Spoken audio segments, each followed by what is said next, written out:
A gente toma café todo dia de manhã na padaria lá, né? 13 anos. 13 anos? 13 anos. Eu acho que já faz. Cara, o Du nunca pagou.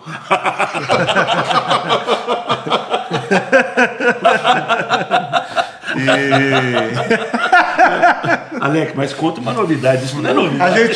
A gente achou o início do nosso podcast hoje, é isso? 13 anos e o Du nunca pagou.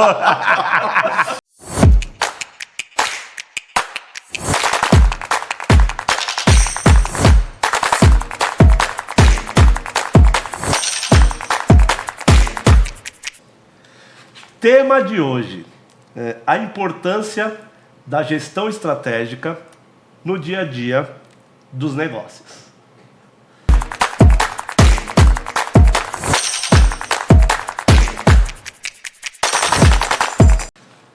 Seja bem-vindo ao 360 Talks, o nosso podcast, onde a gente trata de direito, negócios, moda, propósito.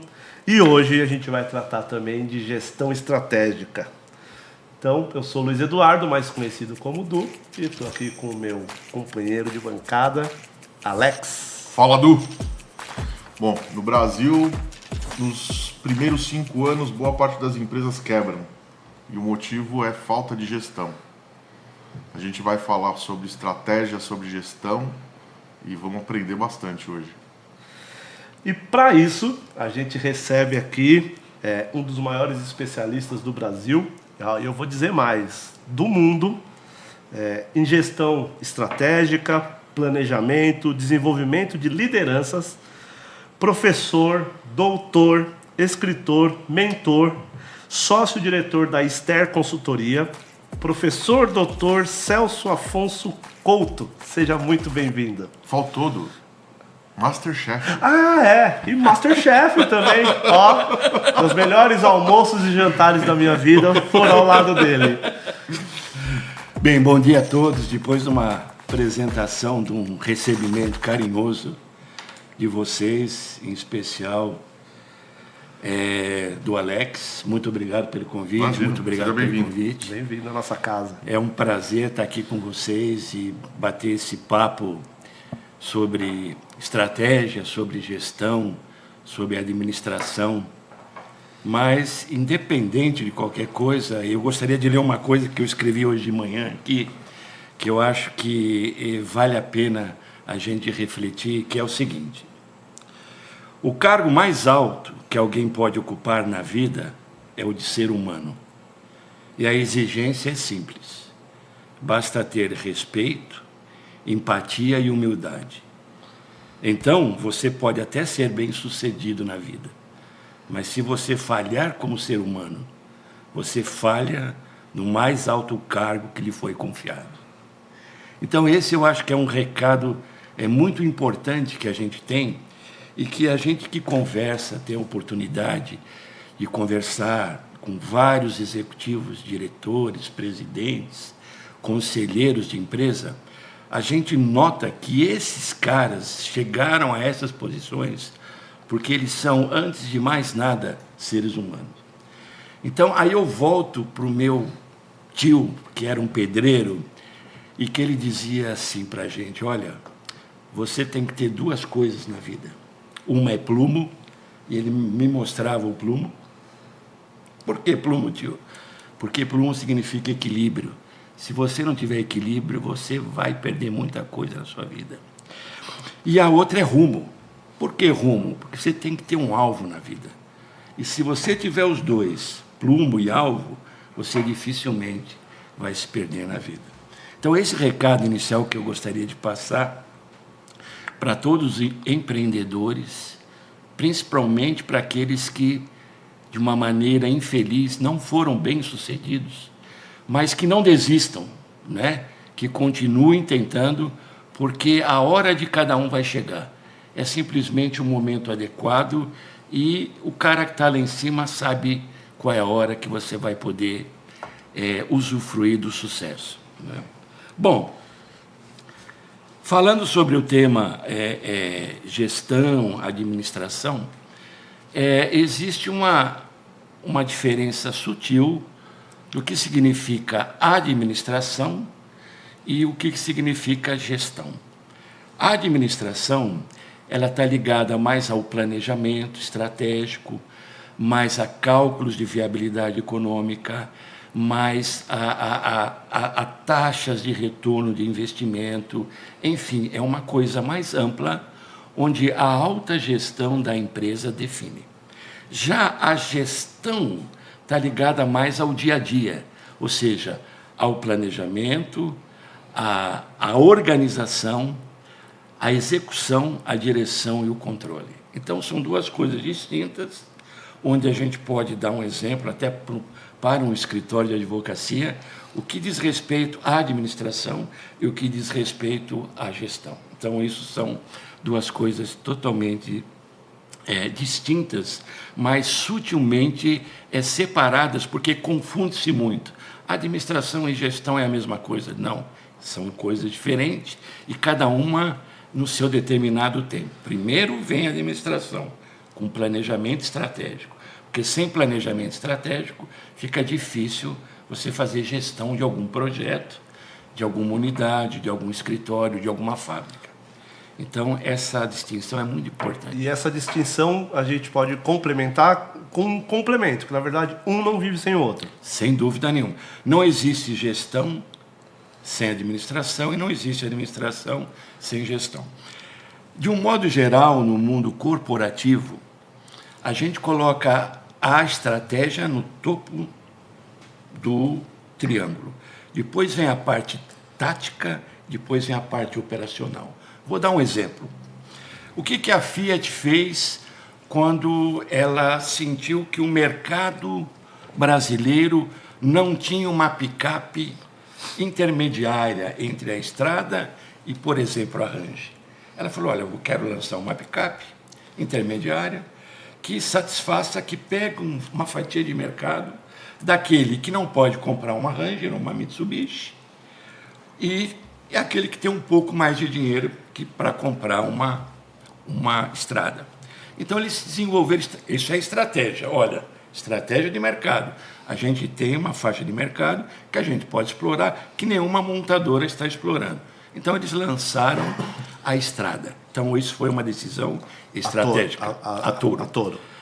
Então, foi uma decisão extremamente estratégica. Aí vão baixar para o nível tático. Bom, para fazer a Toro, nós temos que ter uma fábrica nova? Temos. Quanto vai custar essa fábrica? Nós temos que comprar maquinário? Temos. Quais são os maquinários? Nós temos que treinar pessoal? Temos. Quais são? Quantos são e o que nós temos que fazer? Então, essa é a parte tática. Até chegar na parte operacional, que é a fábrica está pronta, os funcionários estão treinados e agora começa a produção. Então, isso é um exemplo entre estratégia, tática e operacional de como funciona isso no mundo corporativo. Agora, pensando de uma forma macro, falando para aquele pequeno empreendedor, o senhor enxerga que a aplicação de estratégia, administração, gestão, também se aplica nos negócios menores? Ou a gente está falando só de grandes corporações? Não, sem dúvida. Eu diria que a estratégia, a tática e a operação, ela é mais bem-vinda e mais necessária para os pequenos empreendedores. Porque os grandes empreendedores, eles têm uma grande vantagem, eles têm capital. Então, eles podem errar, corrigir os erros.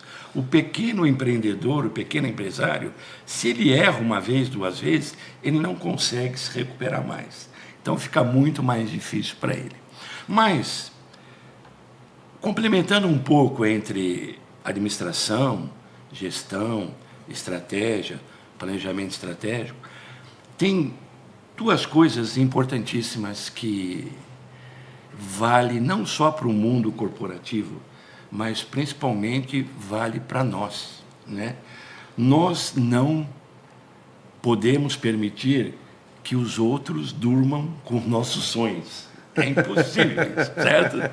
Então, para isso, nós temos que ter um propósito. Todos nós, vida particular, vida familiar, temos que ter um propósito. E assim como as empresas, independente do tamanho das empresas. Qual é o propósito de cada empresa? Ela tem que definir qual é o propósito dela.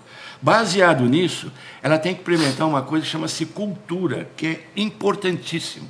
Sem cultura, não existe empresa que sobreviva, né? E a cultura, o que é a cultura? São os valores da empresa, né? A empresa tem determinados valores que, se todos conhecerem aqueles valores, vão fazer com que os esforços convergem para um determinado foco, para um determinado objetivo, e isso faz com que o fator de sucesso chegue mais rápido. Então, valores, propósitos são importantíssimos, e muitas das empresas, principalmente os pequenos empreendedores, esquecem disso, não é? Então, quando você fala, olha, antes de iniciar um negócio, eu quero saber o seguinte: qual é a missão? Por que eu vou abrir esse negócio? Qual é a visão? Ou seja, onde eu quero chegar com esse negócio? E quais são os meus valores? Ética, né? Então, isso tudo é importante e isso solidifica o empreendedorismo de um modo geral, né? Eu tive um aluno, isso é um caso muito interessante, que ele ganhou uma bolsa de estudo na FAP, de Administração de Empresa. Era meu aluno, estudava à noite, morava no Jardim Ângela e conversava muito pouco em sala de aula. E num dia, eu na Avenida Brasil, esquina com a Eusébio Matoso ali, com a Ixalma. Ah, eu ia falar. Com a Ixalma. Eu vi ele vendendo brigadeiro. 3 horas da tarde, 4 horas da tarde. Eu olhei para ele, ele olhou para mim, e eu senti que ele não sabia onde enfiava a cara. Eu desci do carro, parei o carro, falei, pô, parabéns, cara. Você é um empreendedor. E fiquei, dei um abraço nele, falei, até mais tarde, hein? À noite nos encontramos. E eu comecei a pensar como poder ajudar aquele rapaz. E eu falei para ele assim, Maurício, o nome dele, Maurício, hoje você vende brigadeiro, unitariamente. Você sabe o seu público, quem compra, quem não compra. Você já pensou em fazer um cartãozinho e vender para festas? 500, 1000 brigadeiros, olhos de sogra. E ele começou a fazer isso. Depois de 2 anos, a família inteira estava empregada, porque vendia para festas. Aquela senhora que comprava no Farol, quando ela recebeu o cartãozinho dele, começou a encomendar, né? E, solidariamente, e porque o brigadeiro era bom. Então, virou um empresário. Então, o que eu digo é o seguinte, para ser um bom empresário, basta ter vontade, basta ter propósito, basta querer vencer, né? E basta trabalhar de uma maneira que você nunca perca aquilo que você fez. Porque a maioria dos empresários que desistem, eles perdem muitas coisas que foram construídas errado, sem alicerce. Então, quando cai uma parede daquela, é difícil, né, levantar toda a edificação mais uma vez. É porque caiu psicológico, né? Cai psicológico, né? A gente está falando de propósito, missão, e tudo que a gente fala, no final a gente sempre bate nesse ponto, que isso tem a ver com o ser humano. Com o ser humano. E quando a gente tem esse propósito muito bem desenhado, mesmo que seja só para a gente, porque tem essa dificuldade de levar para os outros. Mas quando a gente tem esse propósito, a gente sabe onde a gente quer chegar. A gente sabe por que a gente quer chegar lá. E aí essa ética nada mais é do que o caminho que a gente vai traçar, porque a gente vai chegar lá. Você pode chegar lá pisando nos outros, você pode chegar lá maltratando os outros, mas você também pode chegar lá com os outros juntos, te acompanhando. E eu acho que é isso que diferencia qualquer negócio. Sem dúvida. Qualquer negócio, qualquer pessoa, porque isso serve para o seu amigo, isso serve... que é quem eu quero que esteja andando do meu lado. Sem dúvida. E aí eu tenho que me fazer claro em qual é meu propósito, qual é a minha missão, para que as pessoas estejam me acompanhando pelo mesmo motivo para chegar lá. Sem dúvida. Eu digo sempre, a ética, né, a definição de ética para mim é o seguinte, você fazer a coisa certa quando ninguém está olhando. Então, é uma coisa que te faz bem, né? Você jogar um lixo no lugar certo, você fazer uma boa ação, né? E a moral, né? Que a moral nada mais é do que Aqui a lei permite, né? Por exemplo, na Arábia Saudita não é imoral você ter 10 mulheres. Aqui no Brasil é imoral, né? Então tem coisas que a moral define que tem tudo a ver com a cultura de um povo, né? Mas uma coisa que eu gostaria de salientar também, falando em administração, gestão, planejamento estratégico, é a criatividade. Muitos amigos nossos são incríveis em criatividade. E a gente já viu, né? Olha, se a NASA tivesse aqui, levava esse cara junto, né? Eu tive a oportunidade de ser presidente numa fábrica em Manaus, uma fábrica de injeção plástica, que fazia injeção plástica em todos os celulares praticamente do Brasil, para Motorola, para Nokia, para Samsung, enfim, para todos. E eu fui convidado para ser presidente dessa empresa em Manaus, e eu fui para Manaus e fiquei 5 anos nessa empresa. Mas quando um headhunter te contrata, ele não fala tudo, né? Ele fala quase tudo, né? Mas ele não fala. Ele quer te levar. Ele quer te levar. Ele não então, quer te expulsar. Quando eu cheguei nessa empresa, eu observei, né? Porque você começa a olhar os relatórios demonstrativos de resultado, balanço, fluxo de caixa, todas aquelas ferramentas de gestão que você precisa para delimitar o norte de uma empresa. É uma agulha magnética, você precisa daquela agulha. E eu vi que 96% do faturamento da empresa era para a Siemens. Eu falei, pô, estamos mortos. Se a Siemens parar de comprar, são 3.100 funcionários direto, mais uns 1.000 indireto, vão ficar desempregados. Aí foi o meu desafio começar a procurar alternativas para mudar aqueles 96%, diversificar um pouco. E isso é um erro que, principalmente, pequenos empreendedores fazem, né? Hoje eu vou contar um outro caso da moda, onde eu fui dar uma consultoria no Vale, em Santa Catarina, e uma indústria de jeans grande, ela tinha 2 clientes. Perdeu os 2, fechou de um dia para a noite. Bom, mas vamos voltar a Manaus. Então, estou em Manaus e 96% para cima. Eu disse, não é possível, nós chegamos a isso e tal. E aí vem o desafio do executivo.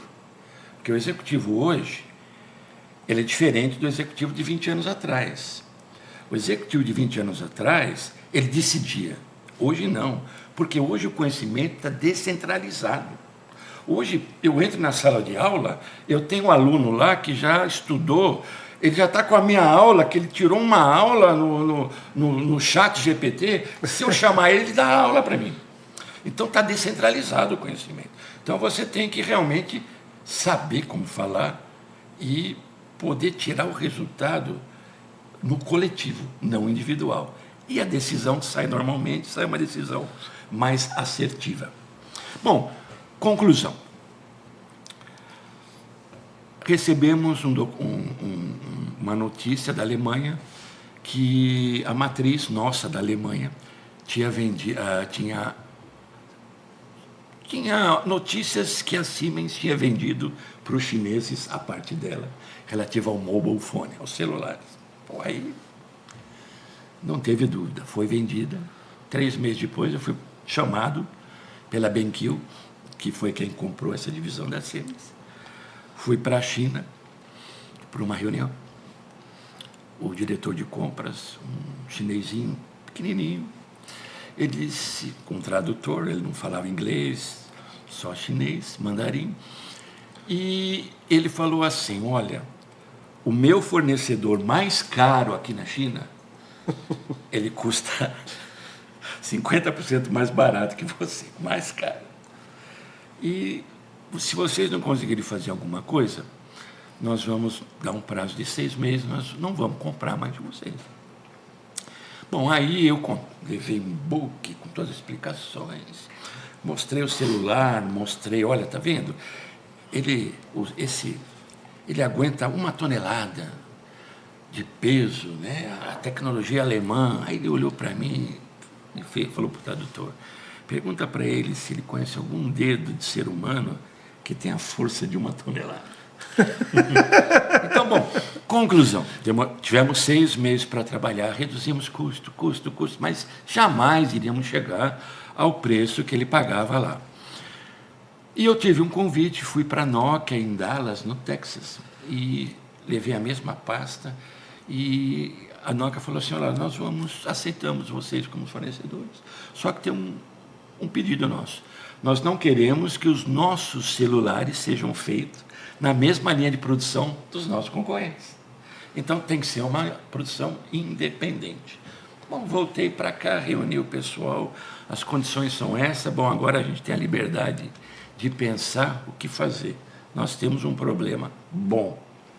Fui para a Alemanha, levantamos os investimentos, 15 milhões de euros, para fazer uma fábrica em Manaus, comprar todos os equipamentos e tal. A Alemanha negou, falou, nós estamos perdendo a Siemens no Brasil, provavelmente vamos perder no mundo inteiro, então não vamos investir 15 milhões de euros no Brasil. Voltei, e porque a cabeça do executivo trabalha 24 horas por dia. Essa é uma grande coisa que muitos experts não entendem. Mas, às vezes, você está dormindo, você acorda, tem uma boa ideia ou uma má ideia e você escreve no papel. Então, é isso. Então, um sábado de manhã eu estava na fábrica para terminar alguma coisa e entra Jorginho. Jorginho era um anão que foi contratado para trabalhar no porão da fábrica, onde ele cuidava somente do arquivo morto. Toda a documentação de arquivo morto, Jorginho colocava lá embaixo, porque só ele entrava lá embaixo. Vinha na minha sala e falei, doutor, eu vim fazer 2 pedidos para o senhor. Eu digo, pois não, Jorginho, senta aí. Ele falou, primeiro eu queria que o senhor fosse padrinho do meu filho nasceu, e inclusive eu coloquei o nome de Celso nele, e gostaria que o senhor fosse padrinho dele. Eu falei, está feito, primeiro pedido eu aceito. Segundo pedido meu irmão é como eu, e eu gostaria que o senhor arrumasse um emprego para ele, que já está desempregado há vários meses. Eu falei, tá bom. Segunda-feira pede para ele vir falar com o Júlio, que o Júlio é o diretor de RH, e tudo bem. E ele falou, e nós vamos fazer um churrasco na laje, lá em casa, para comemorar o batizado do meu filho. O senhor vai? Eu digo, vou. O outro sábado, eu fui lá. Literalmente, o churrasco foi na laje. Só que essa laje era tão alta e não tinha grade nenhuma. E as crianças corriam de lá para cá. E eu disse assim, se uma criança cair dessa, lá embaixo, nós não vamos achar nunca, no meio da floresta, você não acha nunca. Bom, conclusão, o meu presente de aniversário, de batizado, eu pedi para colocar cerca em toda a laje dele. Tudo bem. Só que lá eu observei alguma coisa. A maioria das pessoas que estavam lá eram anões. E eu fui para casa, eu morava no flat, no Tropical. Eu falei, pô, eu acho que eu achei uma luz no final do túnel.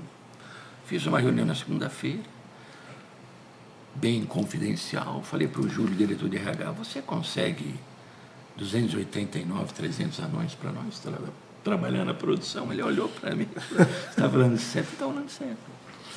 Para o diretor técnico de engenharia, você tem condição de contratar uma empresa de construção para ver se nós conseguimos baixar o pé direito de 1,40, conseguir mais 2 metros. Por quê? Para a gente fazer uma fábrica lá embaixo. Pronto, tudo bem. E fomos trabalhando. Bom, o Júlio vem, depois de 2 semanas, pô, se você quiser 500 anões, eu consigo contratar. E ainda a gente vai treinar no 3º turno, a gente vai botar uns engradados lá, bacana. E o outro, pô, dá para baixar 2,50, tranquilo, quanto custa? Custa 180 mil dólares, o cara faz, diz que vai ficar melhor que em cima, que vão botar vidro em tudo e tal, e o piso, bom.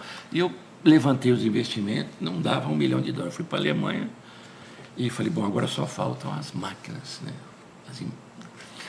E apresentei lá e o Dr. Zaitz, que era o diretor técnico mundial, falou, olha, se você fizer isso, nós vamos te dar as máquinas, porque nós estamos fechando a fábrica da Malásia, você só paga o seguro e o transporte, a máquina é de vocês. 36 máquinas injetoras seminovas. Veio tudo para nós. Conclusão, depois de 1 ano, a produção lá do porão, só para a Nokia, a qualidade da produção era melhor que a produção de cima. Então, é um exemplo de criatividade que você não aprende na escola. Não dá para você tirar de um livro, tirar de uma literatura, porque é uma coisa que você nunca ouviu falar naquilo. Você não teve um parâmetro para dizer, olha, eu vou fazer como o cara fez. Não dá para fazer isso. Então, são exemplos que aqui no Brasil, a gente tem muitos empreendedores, mas muitos empreendedores que deram certo por causa da criatividade. Fugiram um pouco do feijão com arroz. Eu fiquei até perdido com essa história. Eu vou dar um exemplo eu já ouvi essa história. Já ouviu essa história? Mais de uma vez. E toda vez eu fico chocado porque a gente vive isso no dia a dia. A gente tem que estar sempre pensando numa solução e normalmente para um problema que não deveria nem ser um problema. Vamos lá. Eu vou mudar um pouco de assunto, tá, para a gente voltar para a nossa rota aqui e trazer principalmente porque eu entendo que o nosso público hoje é uma empresa menor. Tá? E como é possível o cara com pouco recurso, mas muito foco e visão, trilhar isso que você está falando? Utilizar essa criatividade sem ter o dinheiro e a estrutura para fazer as coisas. Bom, eu acho que a primeira coisa que um empreendedor, independente do tamanho, pode ser um pipoqueiro, né? Pode ser sei lá, pode ser até uma empregada doméstica, que ela tem a sua empresa, né?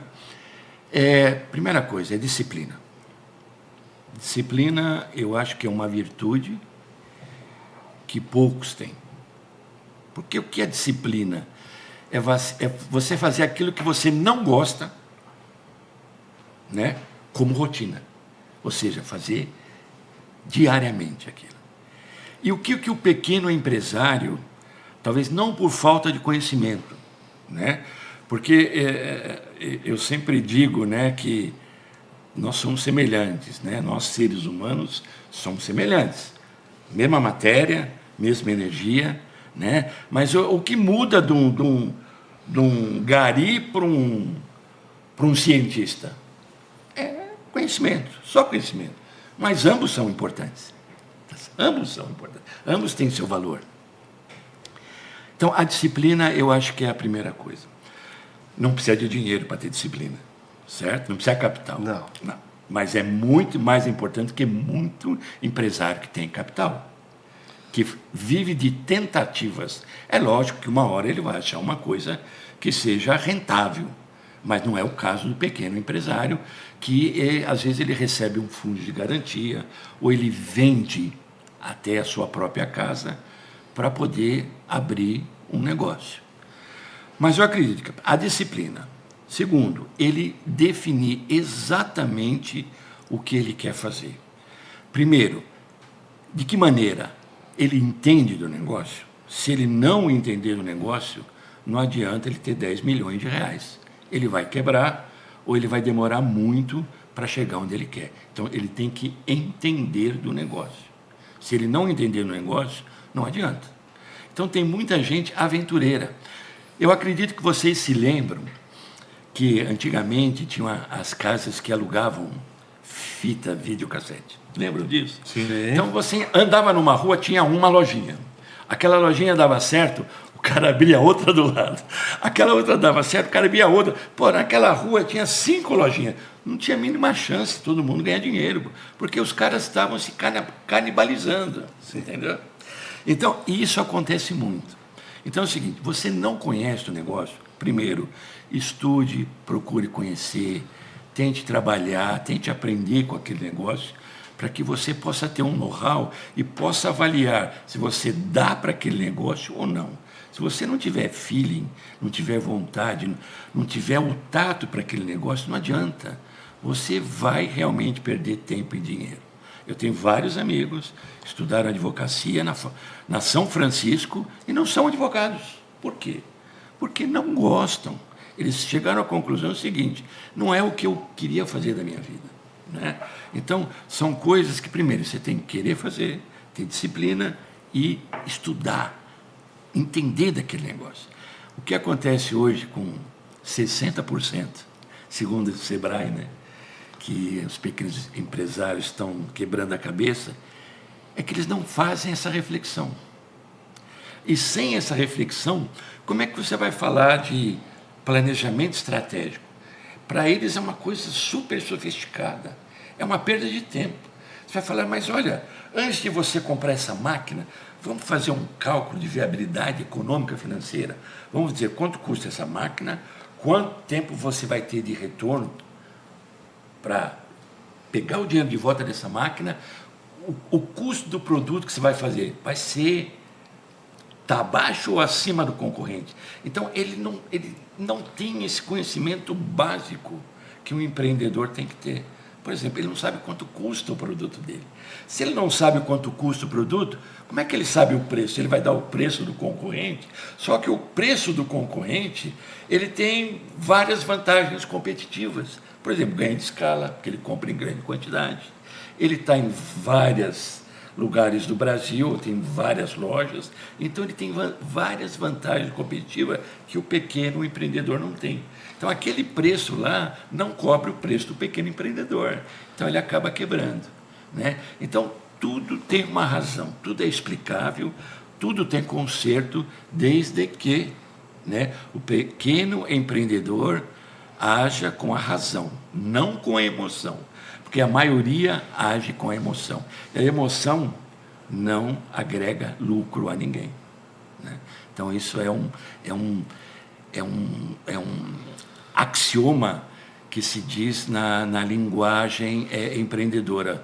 Sem emoção. Se você tem emoção, não sente para negociar, não sente para conversar, não convide ninguém para almoçar, entendeu? Só depois que você passar a emoção, aí você faz tudo que você tem que fazer. E é uma grande verdade, né? E Celso, você vislumbra alguma diferença entre ter uma estratégia e viver estrategicamente? Sim, sem dúvida, sem dúvida. Você pode ter uma estratégia.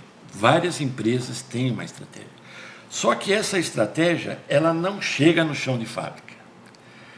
Uma estratégia é considerada estratégia eficaz e não eficiente quando ela sai do papel e ela é aplicada em todas as áreas da empresa. O presidente e a diretoria não fazem a estratégia da empresa. Ou seja, eles podem fazer a teoria, mas a prática, quem faz são todos, né? Que a estratégia tem que ser tirada do papel. Se diz, quando eu monto uma estratégia para a empresa, eu tenho que ter pequenas estratégias para todas as áreas. Para a área de RH, para a área financeira, para a área de TI, para a área de vendas, principalmente, para a área de marketing, para a área de pós-venda, para a área de produção, para a área de manutenção. Enfim, para todas as áreas, para que essas áreas possam pegar a estratégia recebida, né, e aplicar taticamente, ou seja, ver o que é necessário, né? O RH, olha, eu preciso contratar mais 300 anões, e além de contratar eu tenho que treinar, além de treinar eu tenho que arrumar moradia para esse cara, porque eles vêm de fora, em Manaus não tem 300 anões, então é toda uma estratégia, né, que depende de uma tática e depende da operação, até que a operação esteja satisfeita e dê resultado. Uma empresa, que eu não vou dizer o nome, ela gastava 60 mil reais de papel higiênico todo mês. Eu li aquilo, né? Quando eu entro numa empresa, eu peço primeiro plano de contas. O que é o plano de contas? É onde a empresa gasta o dinheiro. Então, sei lá, ó, papel higiênico, por mês, 60 mil reais, vou meter a caneta lá, não é possível. Teve um erro aí, multiplicaram por 10, 6 mil reais, até as 6, mas 60 mil. Realmente era 60 mil, sabe por quê? E como foi corrigido isso? O banheiro feminino. As mulheres, quando tinham menstruação, elas usavam papel higiênico. E quando foi sugerido colocar moldes, reduziu esses 60 mil reais para 18 mil reais. Então, são medidas administrativas, gestão, que você só faz, só consegue quando você está dentro. Aí você vai falar, mas isso aplica-se a todas as empresas? Claro que não. Cada caso é um caso, não é verdade? Então, são exemplos que você tem que ter criatividade, você tem que ter aptidão, porque existe um ramo da gestão chamado controladoria. A controladoria, ela faz o planejamento estratégico, ela faz o budget, ou seja, todo o orçamento, e ela controla. Então, todo mês ela controla. Você vendeu isso, os impostos ICM, IPI são esses, ICMS é esse, você tem sua receita líquida. Da sua receita líquida, você tira os seus custos variáveis, você tem sua margem de contribuição. Essa margem de contribuição, ela foi feita para cobrir seus custos fixos. Quais são os seus custos fixos? Aluguel. No escritório de advocacia, a gente há de convir que, depois o pessoal, um dos maiores custos fixos é o aluguel. Certo? Então, se você paga num aluguel de 3 mil metros, e você não está tendo trabalho, processos, pode operar essa quantidade mínima de processos em 200 metros quadrados, esses 3 mil metros quadrados vai gerar um custo que todo mês vai pesar, e no final do ano, esse custo, que é de, sei lá, de 20 mil reais, você vai perder aquilo. Você poderia ter investido no seu próprio imóvel. Então, são todas as coisas. Aí você tirou seus custos fixos, né? E aí entra uma grande sacada, que é a assessoria jurídica, né? Onde você pode fazer depreciações especiais, depreciações calculatórias, onde você joga no custo, reduz o resultado, onde você paga menos contribuição social sobre o lucro e imposto de renda. Então, tem toda uma engenharia e relatórios que te mostram onde é que o sapato está apertando. Ou quando você olha um fluxo de caixa, você fala, mas não é possível. Por que eu estou vendendo para esse cliente em 120 dias? Para esse em 90, para esse em 180 dias, e para esses fornecedores eu estou pagando à vista. A conta não vai fechar. Não é? Ou quando você olha um outro instrumento, que é o balanço, então você vê lá, ativo é igual passivo, mas passivo mais patrimônio líquido é igual o ativo. E aí você olha lá, o sócio colocou 5 milhões. Para onde foram esses 5 milhões? Sumiu os 5 milhões. Entendeu? Você não acha em conta contábil nenhuma. Então você fala, mas pera um pouquinho, o que aconteceu? Não, entrou e saiu. Quer dizer, não teve benefício nenhum para a empresa. Ou seja, aí o que acontece, que é uma resposta complementar, por que o pequeno empreendedor quebra? Porque ele confunde a vida pessoal dele com o negócio. Não pode. Você não pode querer trocar de carro porque você fechou um negócio bacana. Agora eu vou comprar uma Porsche, vai. Por quê? Porque entrou 2 milhões aí, a mais não estava previsto. Não. Uma coisa é uma coisa, outra coisa é outra coisa. Tá certo? Se você tivesse numa multinacional, aconteceria isso? Jamais. Esses 2 milhões que entrou, eu tenho que investir. Porque saiu do negócio. Não tem nada a ver comigo. Mas é outra coisa. Como é que é o contrato social do seu escritório? O que diz lá? Como é que você tira o prolabore? Segue aquilo. Entendeu? Pode ser até que lá na frente você tenha um lucro, Percebeu? aí você troca seu carro. Você troca seu carro. Agora, você não pode começar a juntar tudo. Tem empresas pequenas que está lá, o condomínio da casa do cara, o seguro do carro da filha, a perua que pega as crianças, não tem nada a ver com a empresa. Você chega e fala, isso aqui é o seguinte, isso aqui não pode ter mais. Mas quem vai pagar isso? O seu trabalho, cara. O seu trabalho tem que pagar, não a empresa. Entendeu? Então, são coisas que até hoje muita gente boa faz isso. Mas, então, o senhor entende que isso é o reflexo de uma gestão familiar?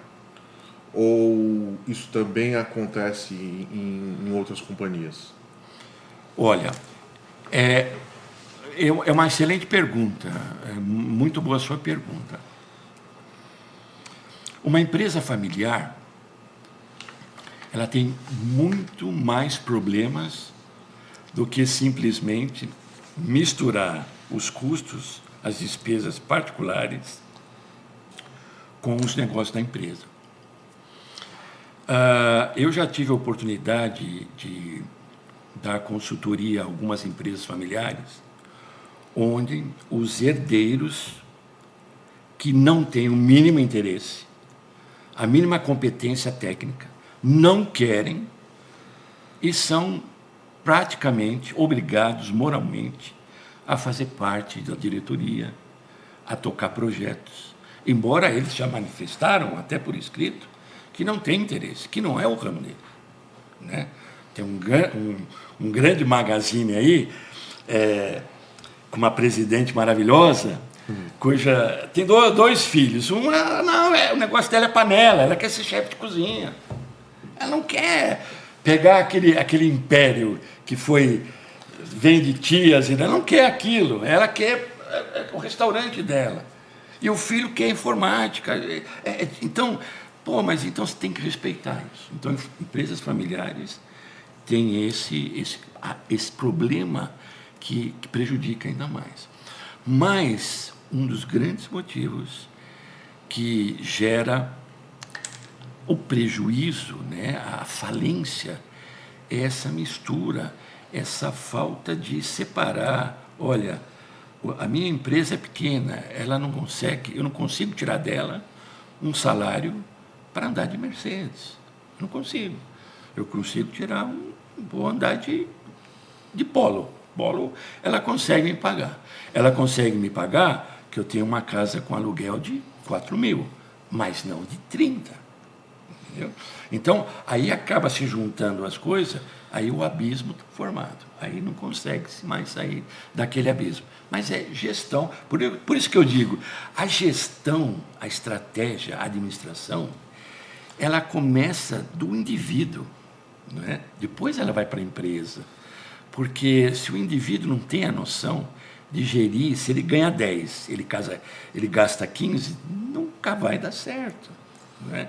E tem a maioria que entra nesse colapso é assim. Né?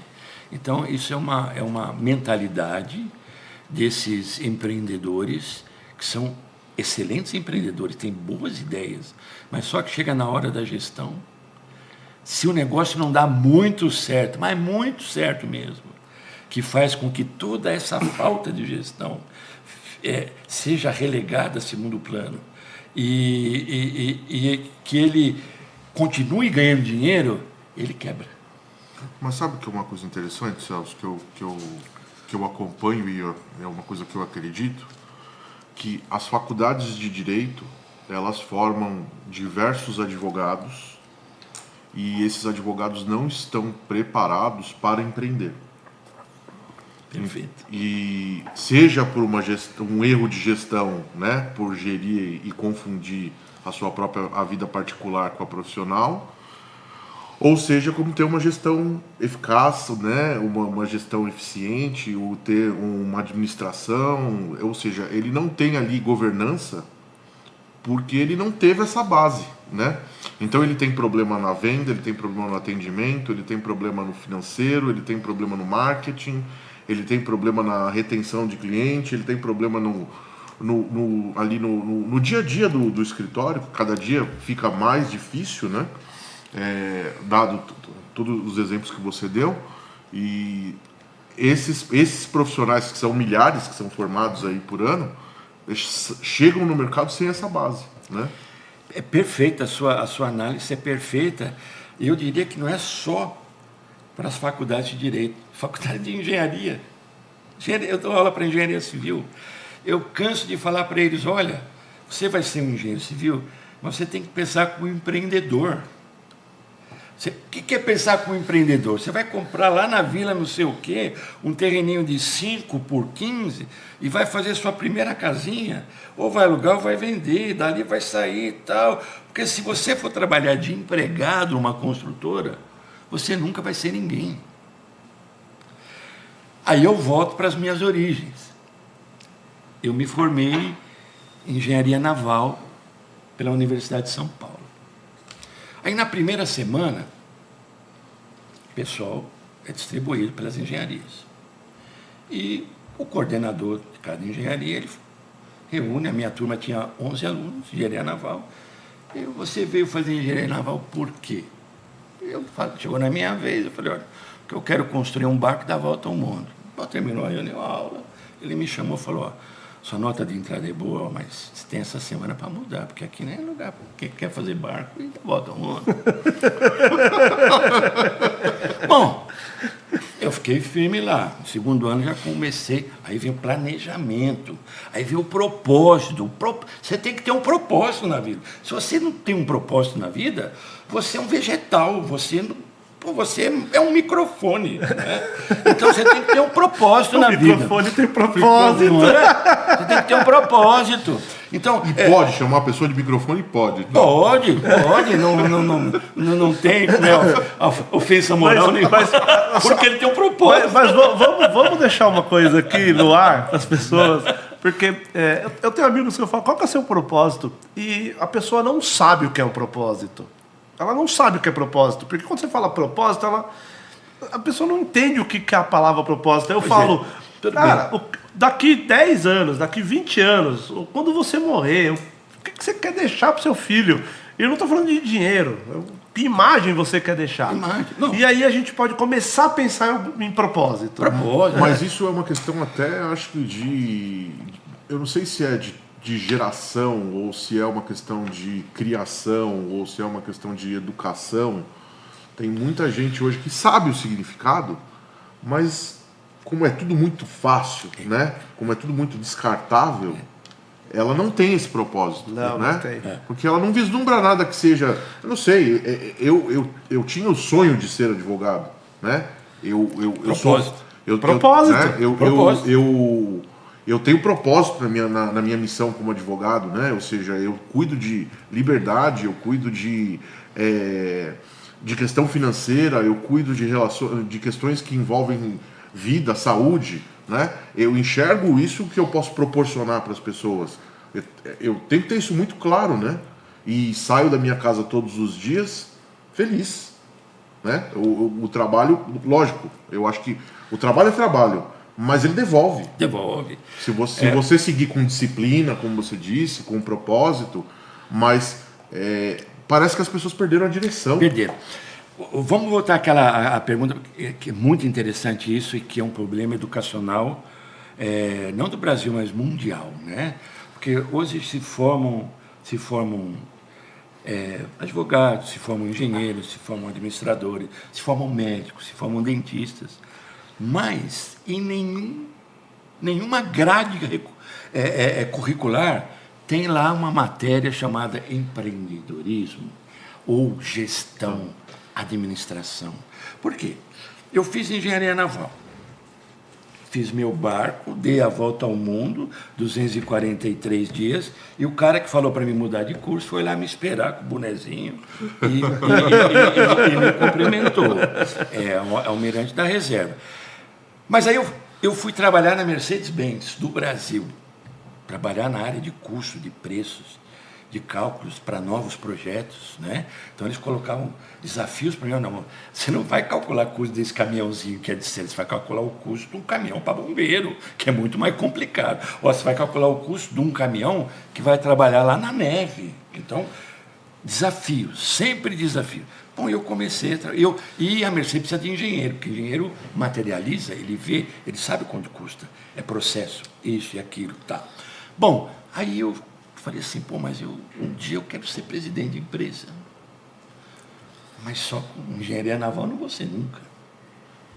E eu fui fazer contabilidade.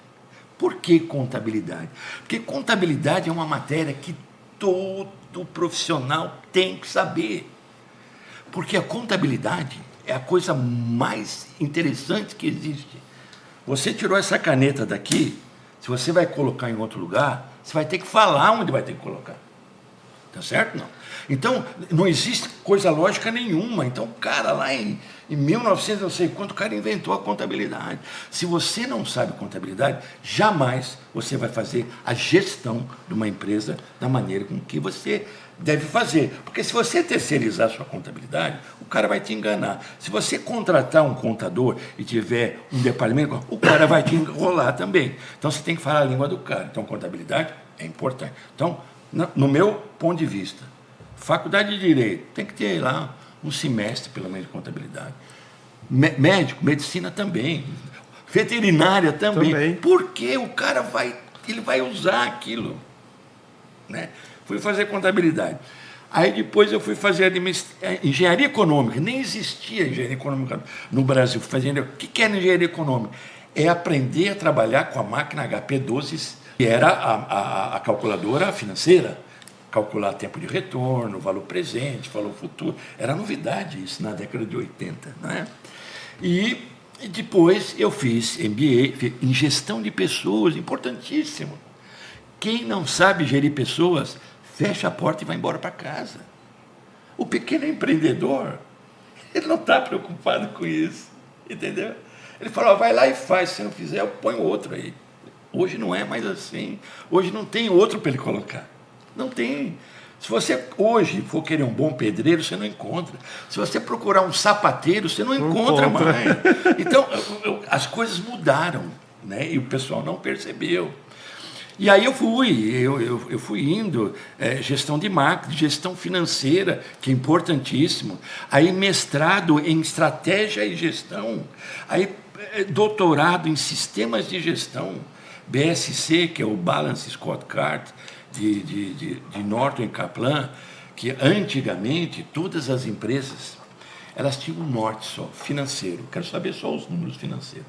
Os dois caras de Harvard, professores, falaram, não, cara, uma empresa, você tem que, além do financeiro, você tem que considerar os processos, você tem que considerar os clientes, e você tem que considerar pessoal, gente e desenvolvimento.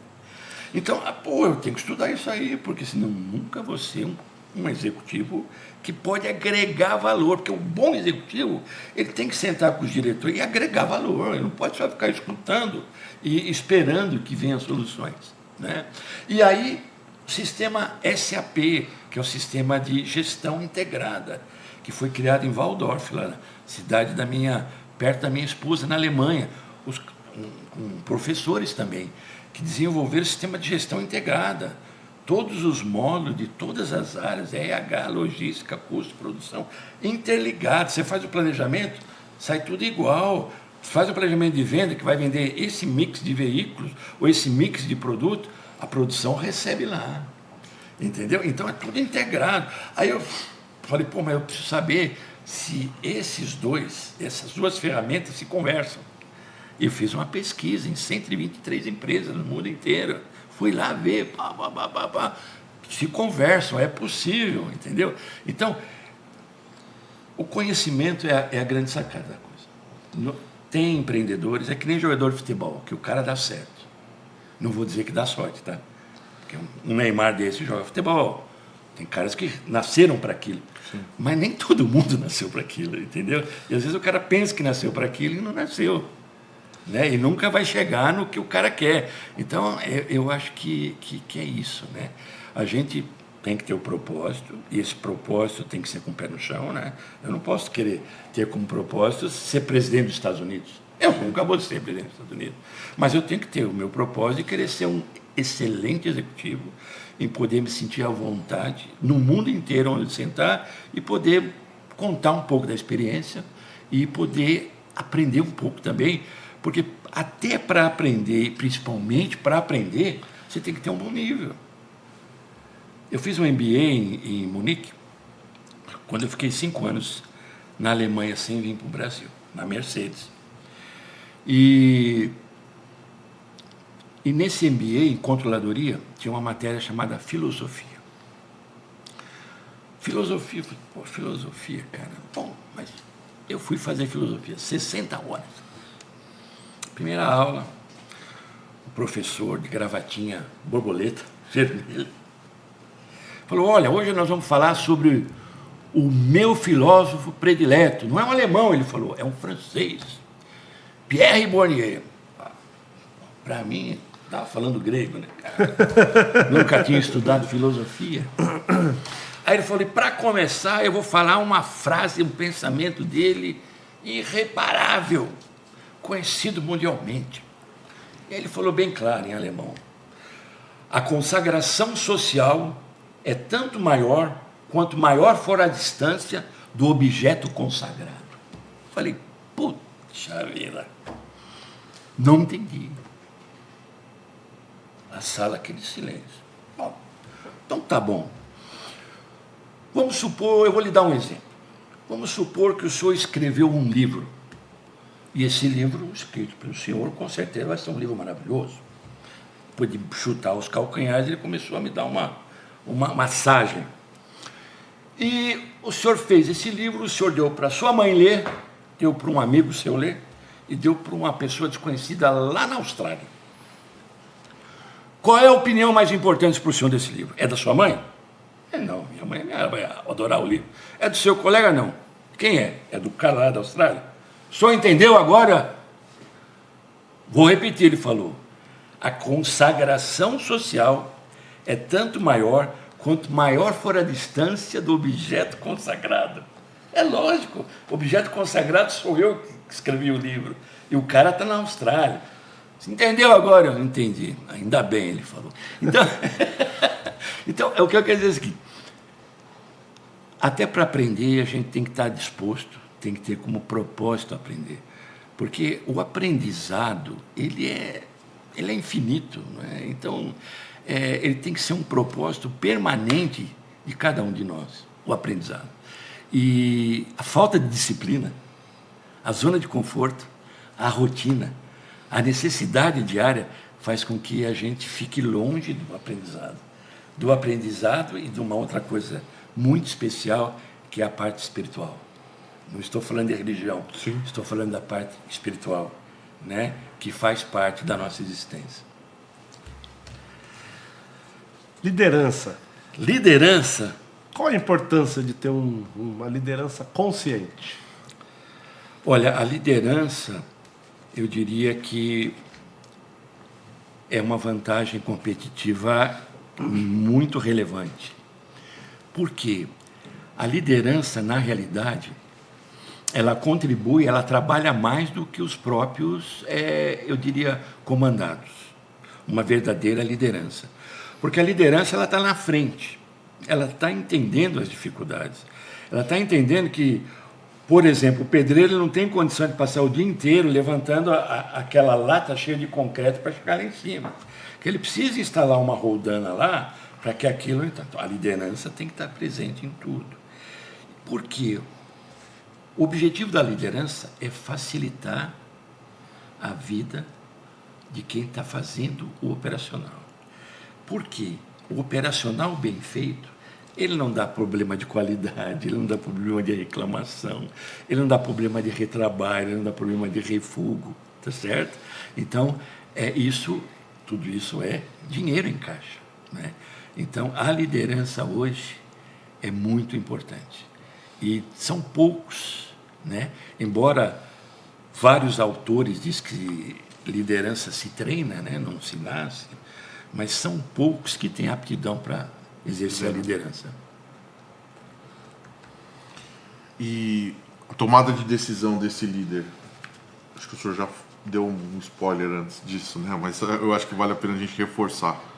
Ela tem que ser tomada com base em dados ou em emoção? Olha,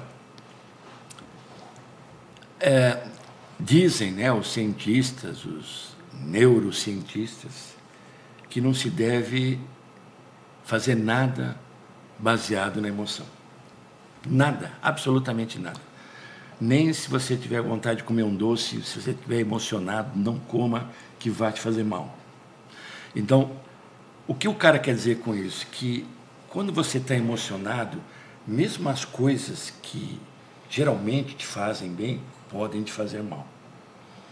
Então, as decisões difíceis, as decisões mais complexas, elas têm que ser tomadas em grupo. Porque se elas forem tomadas no coletivo, como eu disse, hoje o conhecimento está descentralizado. Às vezes tem um colaborador lá que ele tem uma sacada que ninguém pensou naquilo. E aquela sacada dele economiza-se milhões de reais por ano. Um caso da Brastemp. A Brastemp, atrás, um montador viu que os 3 últimos parafusos de cada lado da carcaça da geladeira não precisava fazer, não fazia falta. O cara eliminou os 6. Imagina anualmente quanto ele economizou. Quem que ia saber disso? O CEO, o CFO? Claro que não. É o cara que falou assim... E nem o engenheiro. Ninguém. Porque o engenheiro falou, não, precisa. Né? O engenheiro falou, pô, vai tirar. Tira, vê se tem alguma coisa. Nunca reclamaram de nada. A geladeira ficou um pouquinho mais leve, entendeu? E pronto. Então, a grande sacada das decisões, ela tem que ser tomada baseada em aspectos técnicos, primeiramente. Você tem que ter técnico, você tem que ter uma jurisprudência, vamos dizer assim, certo? Uma jurisprudência, você vai dizer, pera um pouquinho, eu sei que ali deu certo. Então, eu tenho uma jurisprudência, porque já foi aprovado. Né? Então, eu me baseio naquilo lá. Eu me baseio naquilo lá, eu junto aqui, estou levando em consideração o que foi decidido lá e pá. E aí você vai agregando argumentos técnicos e argumentos que, conforme a sua estrutura permite, para você tomar a decisão. Michael Porter, grande estrategista. Michael Porter dizia o seguinte: você quer tomar a decisão correta? Você pega a sua empresa da janela para dentro, analisa os pontos fortes e os pontos fracos. Da janela para dentro. Você tem equipamento legal? Você tem bons advogados para... Você não tem nenhum advogado para previdenciário, mas tem um puta de um cliente bacana. Então você vai ter que contratar. 2, 3, bababá. Então, analisa de dentro, parte de dentro. Pontos fortes, pontos fracos. Analisou bem isso, você sabe onde o sapato aperta, você sabe o que você tem que fazer. Aí, da janela para fora, você vai analisar quais são as suas ameaças e quais são as suas oportunidades. Você analisou as ameaças, concorrente, impostos, várias coisas, e as oportunidades, novos mercados, bababá. Você fez essa análise, você está um passo à frente quem não fez essa lição de casa para tomar uma decisão. Tem um nome bonito em inglês isso daí. No Brasil chama FOFA. Exatamente. Em inglês chama SWOT. SWOT, isso daí. Né? Então, é muito importante, é muito importante. E para tomar decisões, eu escrevi aqui hoje de manhã, acho que foram umas 15 ferramentas para você tomar uma decisão. Agora, se você falar isso para um microempreendedor, ele vai dar risada, ele vai falar, se eu depender disso, eu não vou abrir nunca nada. Então, muitas vezes, ele vai com o peito e dá certo. Muitas vezes dá certo, mas muitas vezes dá errado. É isso, mas tem o feeling. E o feeling na tomada de decisão também conta. O feeling é importantíssimo. Importantíssimo. Vou dar um outro exemplo para vocês. Conheci o comandante Rolim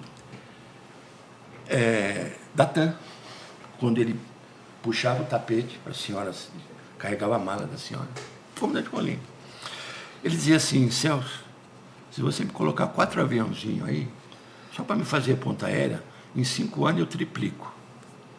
Só com a ponte aérea, ele falou. Eu não vou falar nem sair de São Paulo e Rio de Janeiro. Ele tinha feeling.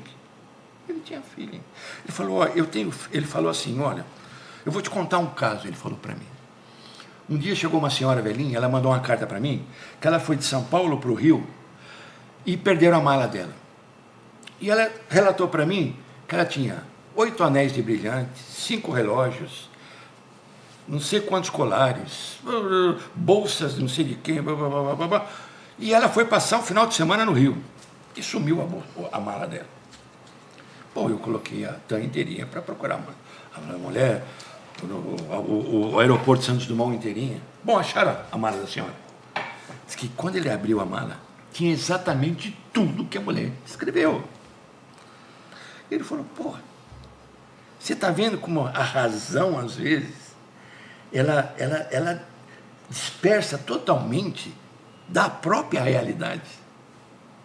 Não é isso? O que aconteceu em Nakashima, bomba atômica. Perdendo-se todos os relatos bancários. Ninguém sabia mais quanto quem tinha em banco. Aí foi lá, o IBGE deles, quanto o senhor tinha na conta? O cara falou, eu tinha tanto. Outro, não fizeram isso em um ano. Pô, depois que conseguiram reaver os arquivos, era exatamente aquilo. Não é isso?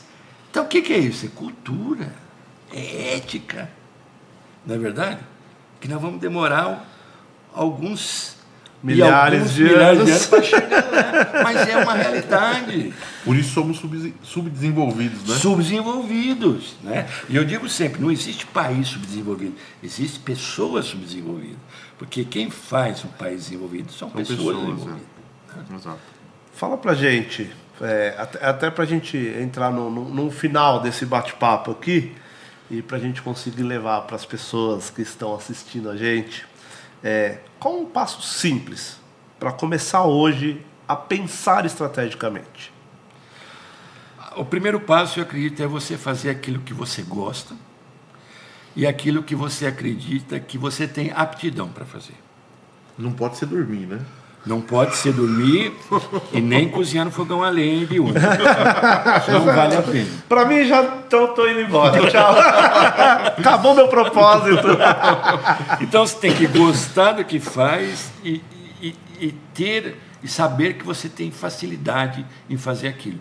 Porque tem muitos colegas que eles têm facilidade em fazer uma coisa e não gostam. E outros gostam, mas não têm facilidade. Não é isso?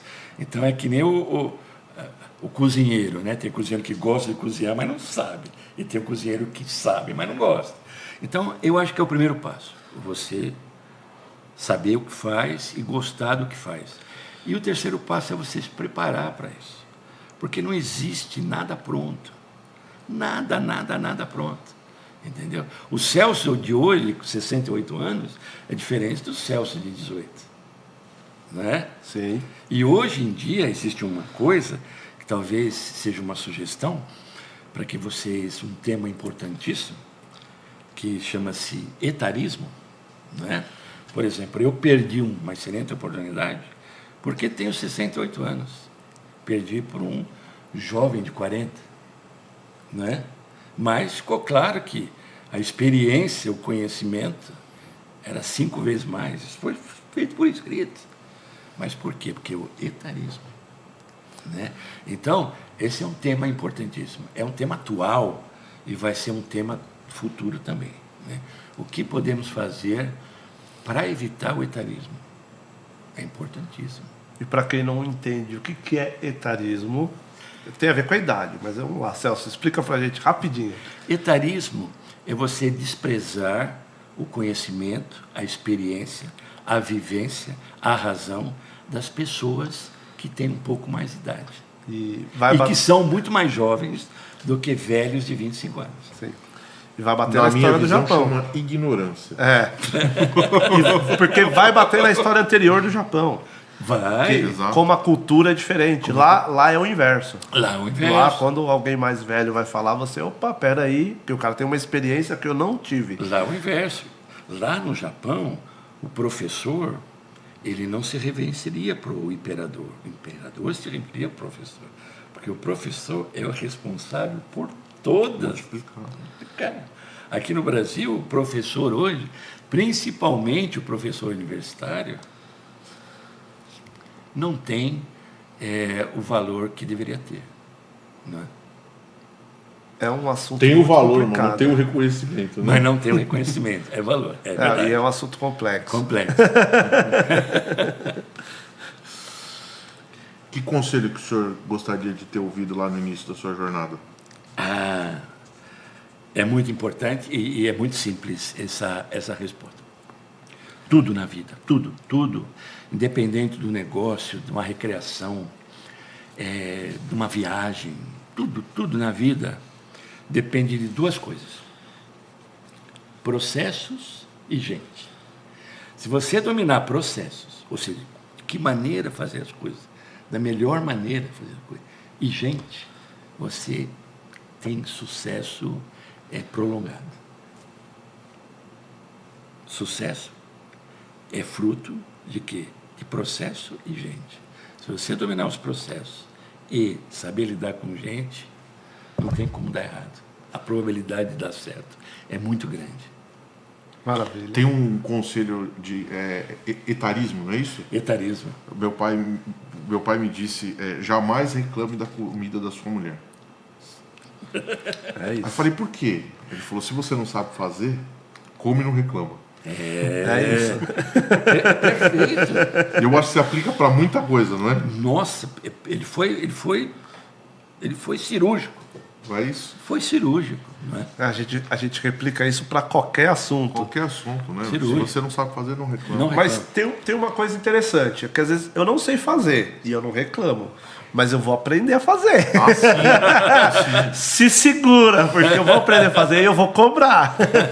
Mas, Celso, eu queria fazer um pedido. Não tá aqui no roteiro, não tá nada. Dá pra gente colocar uma foto aí do barco? Você manda pra gente? Mando, com Eu acho que o prazer. pessoal ficou curioso, né? Mando, tem o barco. Opa, Né? mando. Vamos colocar na edição Vamos, aí? vai ter Vamos vamos. compartilhar o barco. E Vamos. você rodou o mundo mesmo. Eu fui de Santos, Rio de Janeiro, Bahia, Recife, Fortaleza, Casablanca.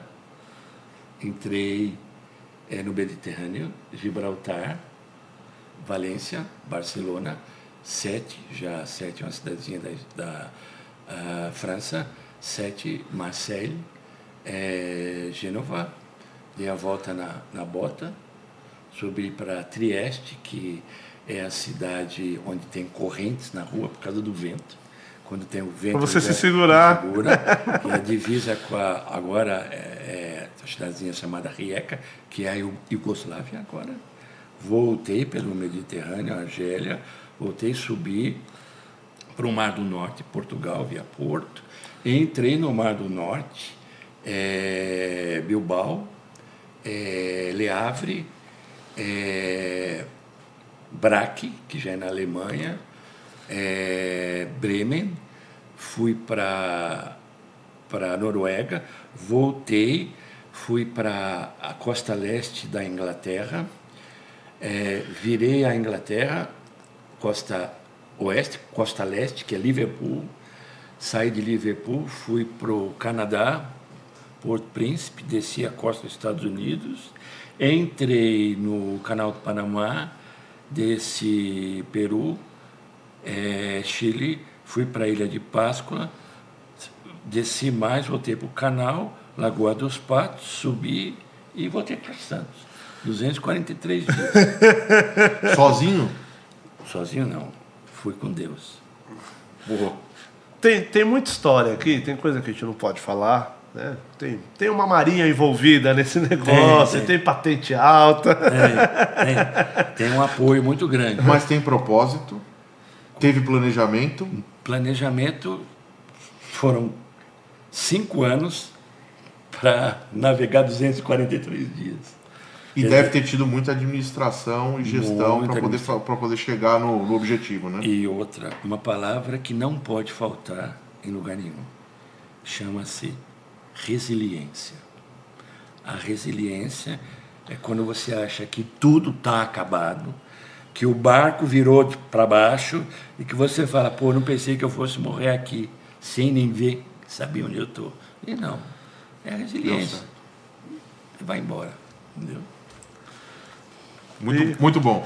E hoje a gente nada na represa, né? Hoje a gente está na represa, com boias. Eu queria muito agradecer, né? Ao professor, doutor, meu amigo Celso.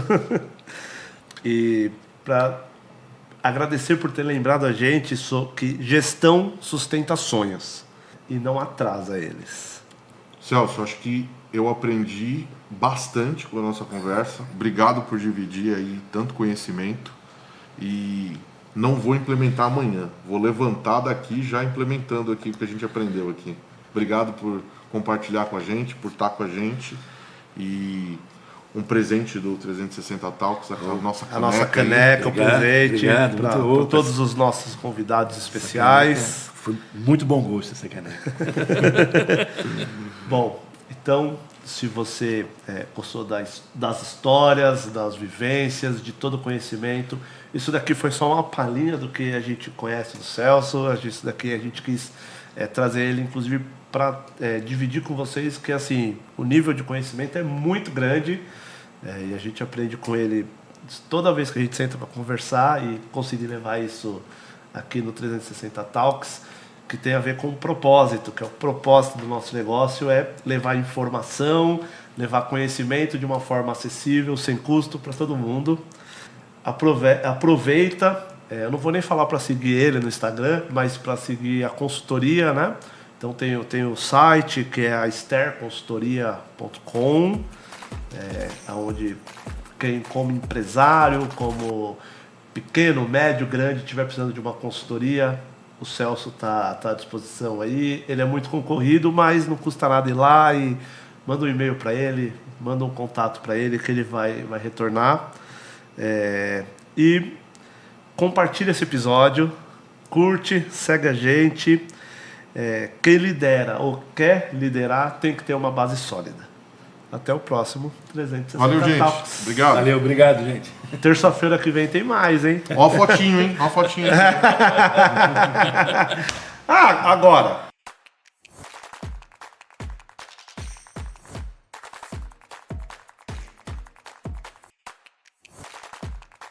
A foto.